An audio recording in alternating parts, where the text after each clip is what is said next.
Tribunal ওয়ানে বেশ কয়েকটি মামলা ছিল, তার মধ্যে একটি মামলা ছিল বিজেপি কর্তৃক যে হত্যাকাণ্ড সংঘটিত হয়েছে সেই মামলায় কর্নেল রেদওয়ান আর একজন মেজর এবং অন্য দুইজন পুলিশ অফিসার এদের বিরুদ্ধে ফরমাল চার্জ দাখিলের পর তাদের এই দুইজন হাজির আছেন, আর্মি পার্সোনাল দুইজন হাজির আছেন। তারা আত্মসমর্পণ করে তারা গ্রেপ্তার হয়ে জেল হাজতে আছে। আর বাকি দুইজন পলাতক অবস্থা থাকায় তাদের এনআর আসছে, অর্থাৎ ওয়ারেন্ট জারি হয় নাই, জারি করা সম্ভব হয় না, পলাতক গ্রেপ্তার করা সম্ভব হয় নাই, সেই রিপোর্ট আসছে। তারপর পত্রিকা বিজ্ঞপ্তি হয়েছে, এখন স্টেট ডিফেন্স নিয়োগ হবে আজকে এবং চার্জ হিয়ারিংয়ের জন্য আগামী 4 ডিসেম্বর ধার্য হয়েছে। এছাড়া তাদের পক্ষে একটা অ্যাপ্লিকেশন দেওয়া হয়েছিল দুজন আর্মি অফিসারের পক্ষে, যদিও তারা আজকে শুনানি করেননি। যে বিষয়টি গতকাল অনারেবল চেয়ারম্যান স্পষ্ট করেছিলেন, আজকেও বিষয়টি উপস্থাপিত হয়েছিল, সেটা হচ্ছে যে তারা তথ্য প্রযুক্তির মাধ্যমে ভার্চুয়ালি হাজিরা দিতে চান।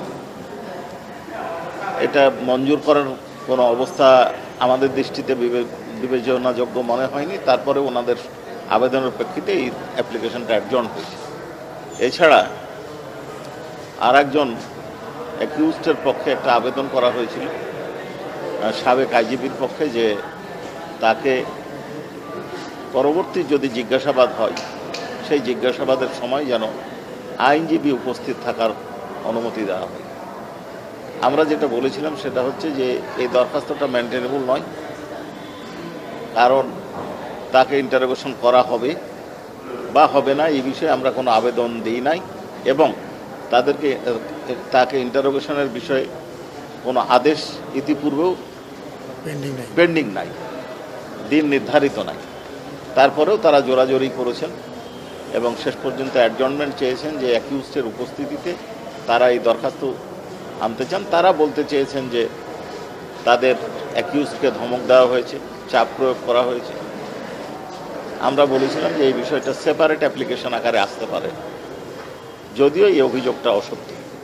এরপরে তাদের বারবার মৌখিক আবেদনের প্রেক্ষিতে এটাও পরবর্তী ধার্য তারিখে শুনানির দিন ধার্য করেছে। এছাড়াও সিলেটের সাংবাদিক আবু তরাব মামলায় আমরা অ্যাডজর্নমেন্ট পিটিশন করেছি, ইনভেস্টিগেশন কমপ্লিট হয়নি এই জন্য। তেজগাঁও যে হত্যাকাণ্ড, 3টা হত্যাকাণ্ড সংঘটিত হয়েছে তেজগাঁও এলাকায়, তার তদন্ত প্রতিবেদন আমরা হাতে পেয়েছি, আমরা পর্যালোচনা করছি। এটার ফরমাল চার্জ দাখিলের জন্য আমরা সময় চেয়েছিলাম, 1 মাস সময় পেয়েছি। আশা করছি তার আগেই হয়তো তদন্ত প্রতিবেদন দাখিল করতে পারব। সর্বশেষ চাংখারপুর মামলার তদন্তকারী কর্মকর্তার জবানবন্দি গতকাল শেষ হয়েছে। আজকে তার জেরা শুরু করেছেন অ্যাকসেট, অর্থাৎ ইন্সপেক্টর আরশাদের পক্ষে জেরা শেষ হয়েছে। অপর দুইজন কনস্টেবল আব্দুর রহমান এবং আর একজন নাসিরুলের পক্ষে জেরা শুরু হয়েছে, সেটা সেকেন্ড হাফে কন্টিনিউ করবে। জি, আপনাদেরকে ধন্যবাদ। তদন্ত প্রতিবেদন আমরা পর্যালোচনার আগে বিষয়বস্তু বলতে চাচ্ছি না। 3 জনকে হত্যাকাণ্ডের অভিযোগ প্রমাণিত হয়েছে, পুলিশের টপ পার্সোনালরাও জড়িত আছে, আবার মাঠ পর্যায়ে যারা পারপিট্রেটর, যারা অপরাধ সংগঠন করেছেন তারাও আছে, সিভিলিয়ানও আছে।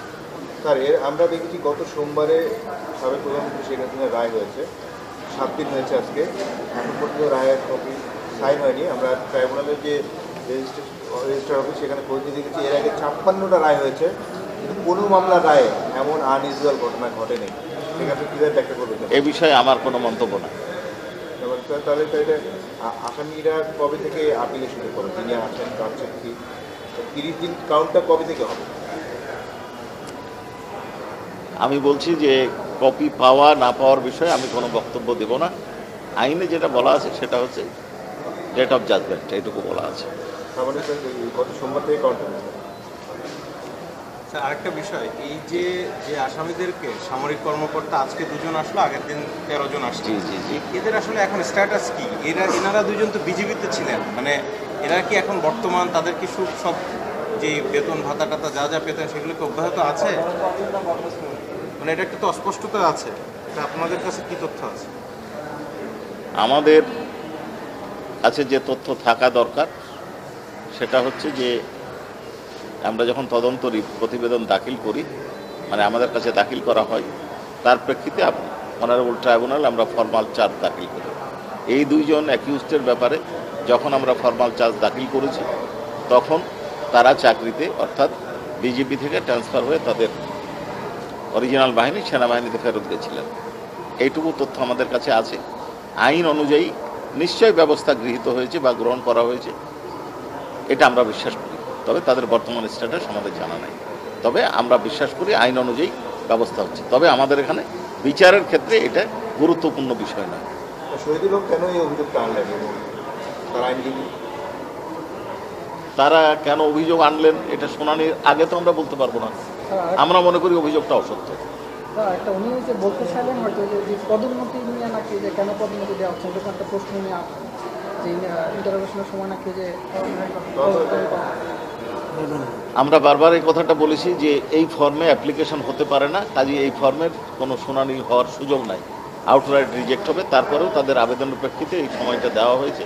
শুনানি হোক, তাদের বক্তব্য আমরা শুনি, তারপরে বলব।